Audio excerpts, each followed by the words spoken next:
Assalamualaikum warahmatullahi wabarakatuh. Mahasiswa semuanya, apa kabar? Sehat ya? Kita harus sehat, lahir dan juga batin. Supaya kita selalu semangat, batin kita kalau sehat juga berarti kita bahagia. Semangat dan bahagia, wow, keren ya.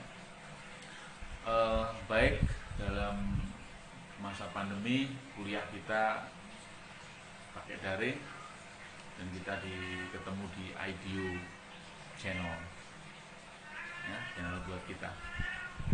IDU channel itu sebenarnya kepanjangan dari ideologi, lebih panjang lagi ideologi Pancasila channel itu. Maka kita singkat di channel, saya beri nama IDU. Baik saudara, ada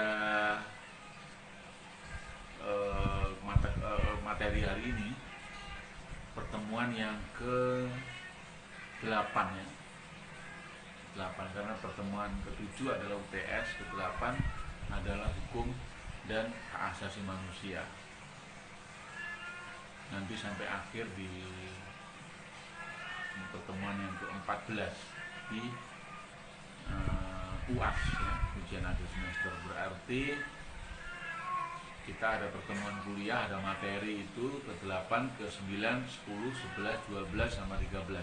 Kurang 6 kali lagi ya, atau kurang 5. Baik saudara, hukum dan hak asasi manusia. Hukum, orang gampang sekali ngomong hukum, sedikit-sedikit ini hukumnya. Padahal di Indonesia ini antara konstitusi dengan undang-undang itu bisa jadi berbeda. Negara Indonesia berdasarkan negara hukum. Negara Indonesia adalah negara hukum. Sementara hukum itu ada sistem, saling kait-mengkait. Ideologinya ya, meskipun kita negara hukum, undang-undangnya harus berdasarkan hukum. Hukumnya bagaimana? Ya, hukum yang berideologi Pancasila tentunya. Nggak mungkin, dan jangan sampai misalnya hukum kita berwujud undang-undang yang berlandaskan pada hukum berideologi lain. Nah, nggak bisa, rentangan dengan Undang-Undang Dasar 45, tentunya begitu ya. Silahkan definisi hukum dari berbagai buku, mungkin dari berbagai artikel, definisi-definisi hukum coba pelajari sendiri. Hukum tentu secara umum ya peraturan gitu ya, peraturan yang dibuat oleh yang punya wewenang atau penguasa, berlaku mengikat, punya sanksi dan seterusnya, itu hukum. Hukum berlaku karena dibuat oleh Indonesia, maka berlaku untuk Indonesia, di wilayah Indonesia. Siapapun masuk di Indonesia harus tunduk pada hukum yang dibuat oleh penguasa Indonesia. Dalam hal ini ada pemerintah, ada legislatif, ada eksekutif, ada legislatif. Itu hukum. Nah, konsep hukum itu tentu macam-macam ya. Kalau di dunia ini konsep negara hukum itu macam-macam. Ada negara hukum yang berlandaskan Islam, ada yang bilang Rechtsstaat ya. Dulu di Undang-Undang Dasar Negara Republik Indonesia tahun 1945, di dalam penjelasannya bahwa kita adalah negara hukum atau Rechtsstaat, bukan Marktstaat atau negara kekuasaan. Dulu ada penjelasan itu, dan itu yang diucapkan, itu yang dirumuskan oleh orang yang mulia di Republik ini, yaitu Supomo. Karena beliau pada saat berdirinya negara ini, beliau yang pakar hukum ketika itu. Rechtsstaat.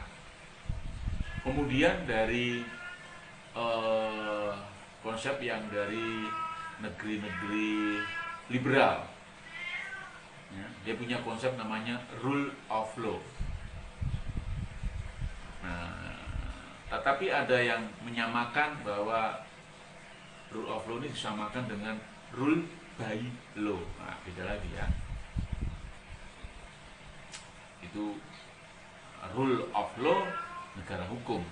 Tapi kalau rule by law itu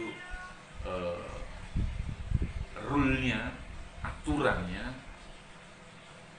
itu berdasarkan atau diperoleh atau dilaksanakan oleh hukum. Nah,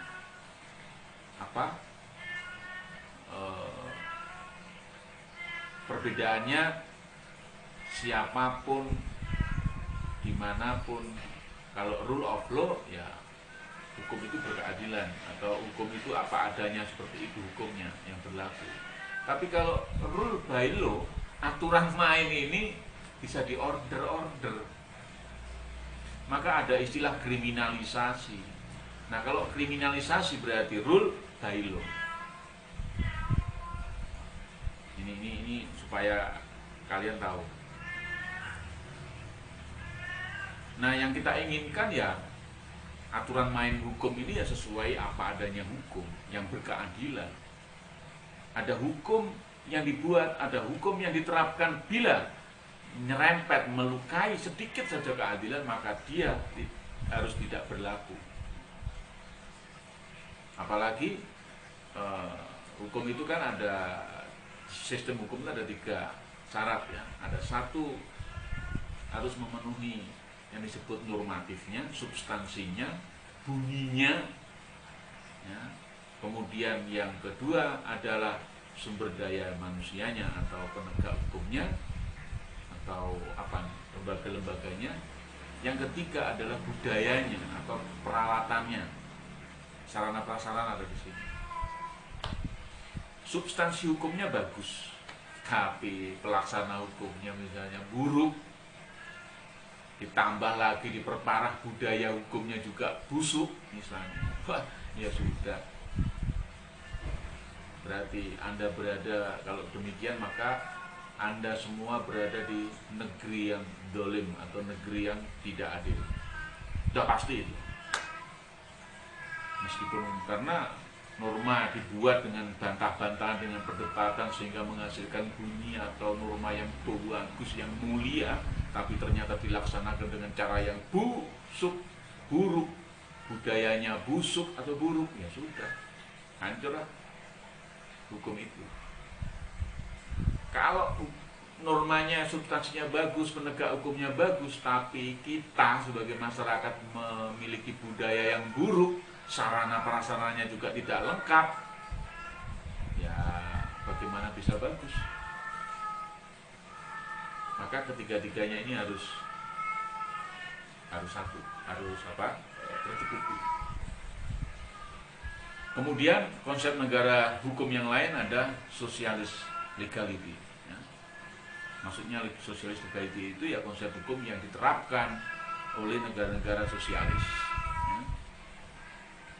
Dan terakhir atau yang kelima, konsep negara hukum, dan satu-satunya di dunia, kita harus banggain, konsep negara hukum satu-satunya di dunia, tidak ada yang menyamai, yaitu negara hukum Pancasila. Jangan main-main ini ya. Sampaikan kepada para penegak hukum ya, mulai dari yang pangkat tertinggi maupun yang pangkat yang terendah, jabatan yang tertinggi maupun sampai jabatan yang terendah yang bergelut di dunia hukum, maka jangan sampai bertentangan dengan Pancasila. Boleh dia menyandang pangkat derajat dengan kebanggaan institusinya, tetapi bila menerapkan hukum menabrak Pancasila, ya hati-hati, berarti itu namanya mengkhianati Pancasila meskipun dia punya pangkat. Nah, sebaliknya masyarakat harus mengikuti yang disebut